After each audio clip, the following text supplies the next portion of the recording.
Hello दोस्तों, स्वागत है आपका फिर से एक नई क्लास में। आज हम आप लोगों के साथ डिस्कस करेंगे चार्वाक दर्शन की तत्व मीमांसा। मेरे कहने का मतलब है आज की क्लास में जो टॉपिक होगा वो होगा चार्वाक दर्शन की तत्व मीमांसा। पिछली क्लास में आपने चार्वाक दर्शन की ज्ञान मीमांसा के बारे में विस्तृत रूप से पढ़ा और जाना। यदि आपको चार्वाक की ज्ञान मीमांसा के बारे में क्वेश्चन पूछते हैं एग्जाम में, तो आप जैसा आपने क्लास में सुना एज इट इज़ भी लिख देते हैं, तो आपको यकीन मानिए आप कि आप बेहतर नंबर प्राप्त करेंगे। इसलिए चलिए आज समझते हैं हम तत्व मीमांसा के बारे में। दोस्तों, चार्वाक जो थे उन्होंने जो तत्व मीमांसा की जो विवेचना की, उसमें उन्होंने संसार, आत्मा और ईश्वर के बारे में जो उन्होंने केवल मौलिक विचार ही प्रस्तुत किए। मौलिक का मतलब केवल मूल विचार ही प्रस्तुत किए, मतलब कि जो बेसिक विचार थे उनको प्रस्तुत करने की उन्होंने कोशिश किया है। इनका जो तत्व मीमांसा है ये इनका केवल और केवल ज्ञान मीमांसा पर पूरा आधारित है, पूरा डिपेंडेंट है। ये तत्व मीमांसा ज्ञान मीमांसा पर पूरा डिपेंडेंट है। ये प्रत्यक्ष ज्ञान को ही सत्य प्रमाण की सिद्धता प्रदान करते हैं, ये और किसी प्रमाण को ज्ञान नहीं मानते या प्रत्यक्ष नहीं मानते। इनका कहने का मतलब है कि जो संसार है वो भूत और भौतिक, मतलब कि मैटर और जो पदार्थ है उससे ही मिलकर बना है। उन्होंने इस मैटर में अपना तर्क भी दिया। उन्होंने कहा कि जो भूत है वो आकस्मिक भौतिक के संपर्क में आकर चैतन्यता का विकास करता है, मतलब कि मन का विकास करता है, और ये आकस्मिक घटना है। उनका कहने का मतलब है ये प्रयोजन नहीं है, ये प्रयोजित घटना नहीं है, ये आकस्मिक हुई घटना है, ये स्वतः उत्पन्न घटना है। इसको किसी ने प्रयोजित करके विश्व को नहीं बनाया है। जैसा कि अन्य दार्शनिक ईश्वर के बारे में या विश्व के बारे में ये चर्चा करते हैं कि जो विश्व है, संसार है, ये धरती है, इसको ईश्वर ने अपने प्रयोजित ढंग से बनाया है। लेकिन चार्वाक इस बात पे विश्वास नहीं करते हैं। इनके कहने का मतलब है कि ये अकस्मात है और निरंतर चलती रहती है घटना। तो इन्होंने अलौकिक सत्ता पर विश्वास नहीं किया है। अलौकिक सत्ता मतलब ईश्वर जैसी कोई भी सत्ता पर ये विश्वास नहीं करते। ईश्वर, आत्मा, ऐसी किसी भी सत्ता पर विश्वास नहीं करते हैं। ये भूत को ही परम तत्व मानते हैं। इनका कहने का मतलब है जो भूत परम तत्व है उसी से चैतन्यता उत्पन्न होती है। इसी के आधार पर इन्होंने समझाने की कोशिश किया है तत्व मीमांसा को कि आत्मा और शरीर अलग नहीं है, मतलब आत्मा जैसी कोई चीज नहीं है, क्योंकि आत्मा का हम प्रत्यक्ष नहीं कर सकते हैं। चार्वाक का कहने का मतलब है कि जब किसी व्यक्ति की, किसी जीव की मृत्यु होती है तो उसके शरीर के साथ में ही आत्मा भी मर जाती है।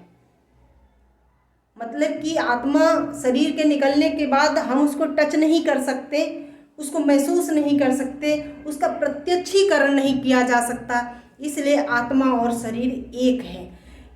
इसी कारण से इनको जड़वाद या भौतिकवाद भी कहा गया है। हमारे भारतीय दर्शन में एकमात्र उदाहरण चार्वाक दर्शन है जो भौतिकवादी या जड़वादी कहलाया है। चार्वाक दर्शन जो है वो पूरा का पूरा विज्ञान पर आधारित है, विज्ञानमय है। कहने का मतलब है चारवाक ने अपने दर्शन को विज्ञान से जोड़ने की कोशिश की है। इनके अनुसार विज्ञान प्रमाण ही विश्व की जो प्रामाणिकता है वो बतलाता है, प्रामाणिकता को सिद्ध करता है। इसलिए इन्होंने अपने दर्शन को दिशा निर्देश देने के लिए विज्ञान प्रमाण की सार्थकता को स्वीकार किया है। दोस्तों, चारवाक का कहना है कि जो जगत है वो सत्य है और वास्तविक है। क्या है? अब आप समझिए, उसका कहना है कि जो जगत है वो क्या है? सत्य है। ऐसे समझिए कि जो जगत है उसका प्रत्यक्षीकरण किया जा सकता है, वो प्रत्यक्ष हमें दिखाई देता है, इसलिए वो क्या हो गया? वास्तविक हो गया। क्या हो गया? वास्तविक हो गया।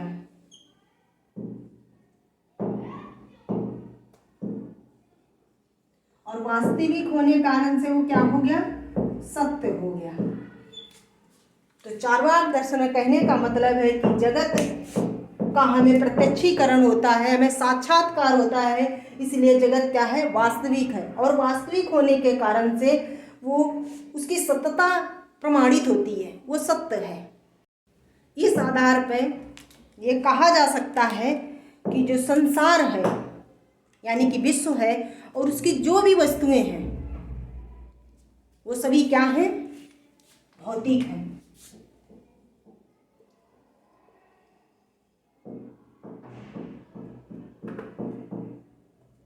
जो संसार है या उसकी जो भी वस्तुएं हमें दिखती हैं वो सभी क्या हैं? भौतिक हैं। हम और आप सभी जानते हैं कि संसार में 5 तत्वों को स्वीकार किया है। अब हम इसको मिटाते हैं और आगे लिखते हैं, संसार में 5 तत्वों को स्वीकार किया गया है। क्या कहा गया है? कि हमारा जो शरीर है वो 5 तत्वों से मिलकर बना होता है।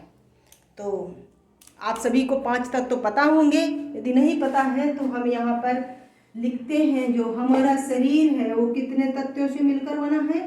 5 तत्वों से मिलकर बना है। पृथ्वी, जल, अग्नि, इधर लिख देते हैं आकाश, मतलब कि आसमान, और 5वां हो गया वायु। तो हम सभी ये स्वीकार करते हैं। लगभग दार्शनिकों ने या जो भी रिसर्चर हुए उन्होंने क्या कहा? संसार में 5 तत्व होते हैं। क्या क्या होते हैं? ये पृथ्वी होता, जल होता, अग्नि होती, आसमान होती है, वायु होती है। इन सभी से मिलकर क्या होती है? हमारे शरीर की रचना होती है। लेकिन चारवाक ने इन 5 तत्वों में से एक तत्व को स्वीकार नहीं किया है। इनमें से केवल 4 तत्वों को ही उन्होंने स्वीकार किया है। क्यों? इसके पीछे का रीजन है कि मैं पहले भी बता चुकी हूँ कि उन्होंने प्रत्यक्ष प्रमाण को ही केवल स्वीकार किया है। मतलब जिसको हम छू सकते हैं, महसूस कर सकते हैं, वही प्रमाण है इस विश्व की रचना के लिए, वही सत्य है।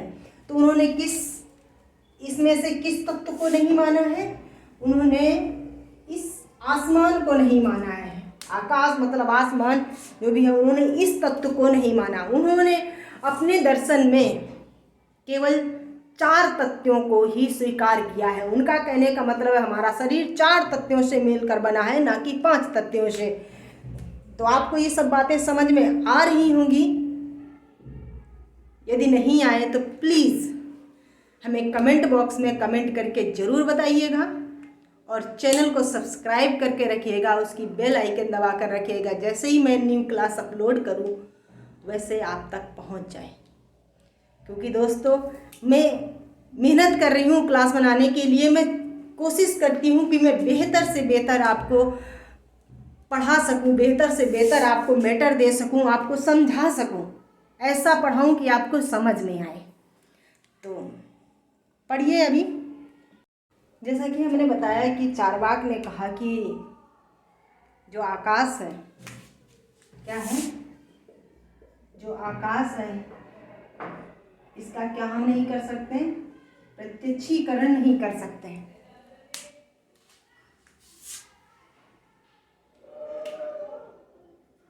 प्रत्यक्षीकरण नहीं कर सकते, इसलिए ये क्या है, वास्तविक नहीं है। और वास्तविक ना होने के कारण से ये सत्य नहीं है। इसलिए उन्होंने अपनी वैज्ञानिक तार्किकता के आधार पर 4 तथ्यों को स्वीकार किया है। अब आइए जानते हैं कि चार्वाक का कहने का मतलब है कि जो संसार भौतिक वस्तुओं से मिलकर बना होता है और प्रत्येक भौतिक वस्तु का अपना एक गुण होता है जिसका प्रत्यक्षीकरण हम सभी को अपनी इंद्रियों के द्वारा प्राप्त होता है। तो आइए जानते हैं कौन इंद्री से किस तत्व का हमें प्रत्यक्षीकरण होता है और किस तत्व का क्या गुण है। तो आइए जानते हैं इसके बारे में। यहाँ पर हम लिखते हैं तत्व, जो कि स्वीकार किए हैं इन्होंने 4 तत्व। यहाँ पे इन तत्वों का गुण लिखते हैं और यहाँ पे लिखते हैं इंद्रिय।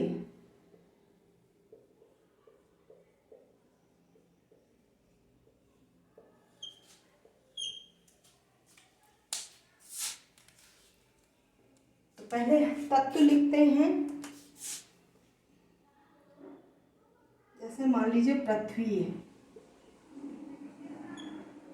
तो पृथ्वी का गुण क्या है, गंध। क्या है गुण, गंध है। इसका प्रत्यक्षीकरण हमें किस ज्ञान इंद्रिय के थ्रू होता है, चार्वाक का कहना है इसका प्रत्यक्षीकरण हमें नाक के द्वारा होता है। तो उन्होंने सिद्ध कर दिया। अब दूसरा उठा लेते हैं, कौन सा तत्व, जल ले लीजिए।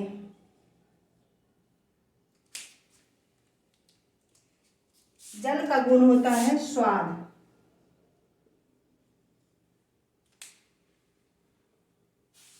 और ये स्वाद किससे लेते हैं हम, जीभ्या से लेते हैं। तो इसको मान लीजिए जीभ्या।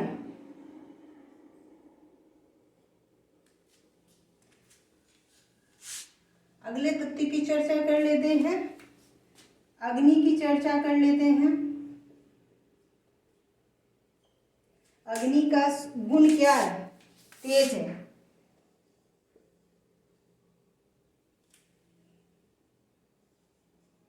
तेज होता है और इसका प्रत्यक्षीकरण, इसका अनुभव हमें आंखों के द्वारा महसूस होता है। आंख। अब अंतिम और चौथा तत्व है चार्वाक के अनुसार वायु।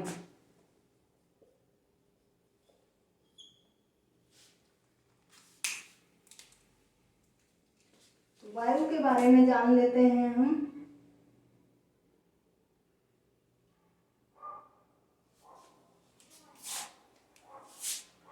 वायु का गुण होता है स्पर्श। और इसका हमें प्रत्यक्षीकरण जो होता है वो होता है त्वचा से, मतलब स्किन से।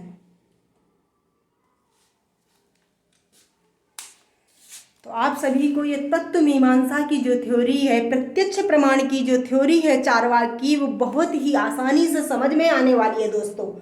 आप एज इट इज कहानी सुनकर आप अपने आंसर में उतार दीजिए। चार्वाक ने 4 तत्वों को माना है, उनका हमने आपको गुण बताया, क्योंकि चार्वाक का कहना है प्रत्येक जो भौतिक तत्व है उसका कोई गुण होता है और उस गुण का जो प्रत्यक्षीकरण होता है कि क्या वो वास्तविक है या नहीं है, अवास्तविक है, तो उसका हमें अनुभव किससे होता है? इंद्रियों से होता है। तो पृथ्वी जो है उसका गंध है, गंध को नाक द्वारा महसूस किया जा सकता है, नाक के द्वारा पहचान के प्रत्यक्षीकरण करके कह सकते हैं कि ये क्या है? सत्य है, पृथ्वी जो है वो सत्य है। ऐसे ही उन्होंने अगले 3 जो उनके तत्व हैं उनके बारे में ऐसे करके उनको अपनी तार्किक विश्लेषण के आधार पर उन्होंने इस विश्व की, इस संसार की जो रचना होती है उसके बारे में व्याख्या किया है। उनकी जो व्याख्या है वो पूर्णतः विज्ञान आधारित है। विज्ञान उनके दर्शन का दिशा निर्देश करती है, दिशा बताती है। आगे चार्वाक कहते हैं कि जो ये 4 तत्व हैं उनसे ही मिलकर, ये 4 जो भौतिक तत्व उन्होंने बताए हैं उनसे ही मिलकर विश्व की आकस्मिक ढंग से, मतलब यकायक ढंग से विश्व की रचना होती है। और उन्होंने कहा है कि इन 4 तत्व जो हैं इनका स्वभाव होता है मिलने के बाद, जब ये 4 मिल जाते हैं तो ये क्या करते हैं? विकास करते हैं। इसको किसी बाहरी सत्ता की आवश्यकता नहीं पड़ती है मिलाने के लिए, संयोग से अपने आपस में मिलते हैं और मिलने के बाद चैतन्यता में परिवर्तित होते हैं। चैतन्यता मतलब मन, चेतना का उत्पन्न होना। इसके बाद ये विकास क्रम करते हैं। ये प्राकृतिक रूप से ये क्रम चलते रहता है। इस बात को सिद्ध करने के लिए कि जो 4 भौतिक तत्व हैं वो आकस्मिक रूप से मिलकर और विकास क्रम करते हैं, इस बात को सिद्ध करने के लिए उन्होंने एक उदाहरण से समझाने की कोशिश किया है, मतलब एग्जाम्पल देकर समझाने की कोशिश किया। उन्होंने एग्जाम्पल दिया है कि जो पान होता है, सुपारी होता है, कत्था होता है और चूना होता है, जब वो चारों अलग अलग होते हैं तो वो निष्क्रिय रहते हैं, उनका कोई स्वभाव नहीं होता है। किंतु जब पान, कत्था, चूना और सुपारी चारों मिलकर एक हो जाते हैं तो वो एक नए रूप का, नए रंग का जन्म देते हैं, जिसको लाल रंग बनाते हैं। फिर जब उनकी आलोचना हुई इस बात की तो उन्होंने अपने आलोचकों को समझाने का प्रयास किया कि ये अकेले ही लाल रंग क्यों नहीं उत्पन्न कर लेते। तो इसका मतलब है इन चारों को एक साथ आने की जरूरत है। जब एक साथ ये जब होंगे तभी ये अपने असली परम तत्व को, असली रूप को प्रदर्शित करेंगे, मतलब लाल रंग को तभी दे पाएंगे। आगे उन्होंने एक और एग्जाम्पल देके अपने आलोचकों को समझाने का प्रयास किया। उनका कहने का मतलब है कि ये जो चारों तत्व हैं वो जब अलग अलग रहते हैं तो उनमें चेतना नहीं होती है। एक और एग्जाम्पल उन्होंने दिया गुड़ का, कि गुड़ में नशा नहीं होता है, किंतु जब इसे सड़ाया जाता है कई दिनों तक, तब उसमें नशा उत्पन्न होता है। इसमें स्वयं चेतना नहीं होती है। ऐसे एग्जाम्पल सेट करके उन्होंने अपने आलोचकों को तत्व मीमांसा को समझाने का प्रयास किया है। अब प्रश्न उठता है कि जड़ से चेतना कैसे उत्पन्न की जा सकती है?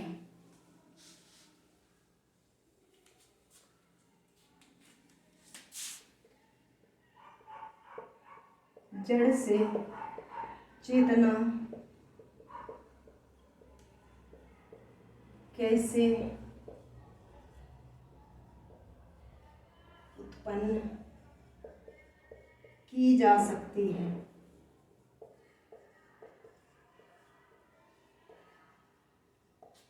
जब ये प्रश्न उठता है तभी उन्होंने वो पान कत्था चूना वाला एग्जाम्पल दिया और दूसरा एग्जाम्पल जो गुड़ गलाने वाला दिया, सड़ाने वाला दिया, और उसको बाद कहा कि उसमें नशा आता है। इनके कहने का मतलब है कि शरीर में स्वयं चेतना निहित होती है विकार के रूप में। शरीर के नष्ट होते ही चेतना भी नष्ट हो जाती है। मतलब इन कहने का मतलब है कि शरीर और आत्मा को अलग नहीं किया जा सकता। जैसा कि मैंने जब क्लास शुरुआत किया था तब आपको बताया था कि चार्वाक के विचार के अनुसार शरीर और आत्मा एक हैं, इन्हें अलग नहीं किया जा सकता। इन्होंने फिर से एग्जाम्पल देके समझाने की कोशिश किया। जैसे कहा, मैं मोटा हूं,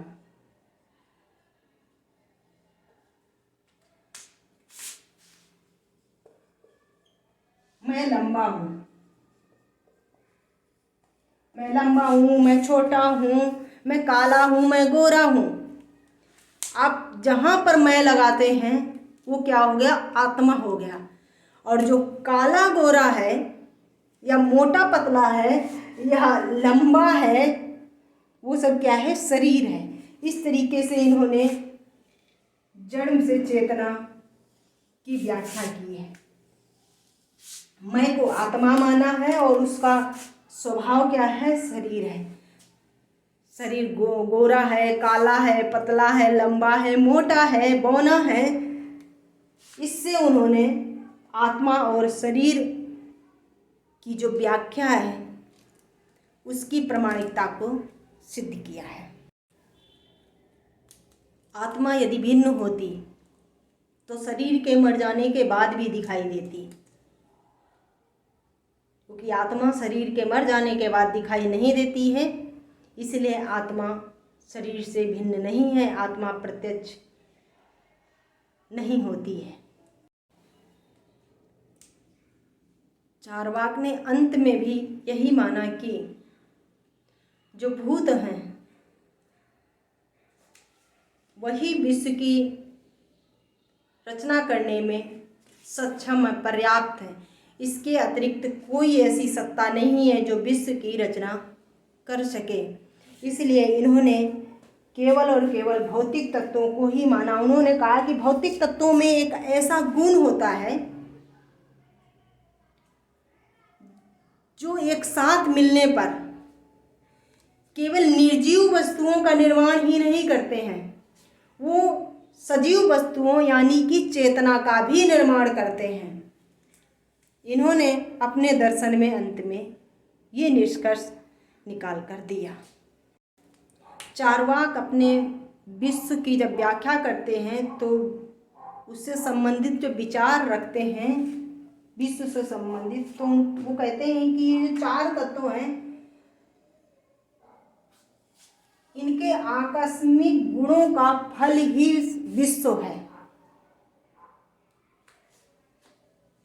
उनका कहने का मतलब है कि ये जिस प्रकार से जल का काम है शीतलता प्रदान करना या अग्नि का काम है गर्म होना, उसी प्रकार जो इनके जो ये चार भूत हैं इन भूतों का काम है विश्व निर्माण करना। आप सभी को समझ में आ गया होगा। यदि कहीं कुछ भी समझ में ना आए तो आप बेहिचक मुझे कमेंट करिए, मैं आपको और अच्छे ढंग से समझाने का कोशिश करूँगी। बने रहिए हमारे साथ, हमारे YouTube चैनल के साथ। हम आपको बेहतर से बेहतर पढ़ाने का प्रयास करेंगे। मिलते हैं अगली क्लास में।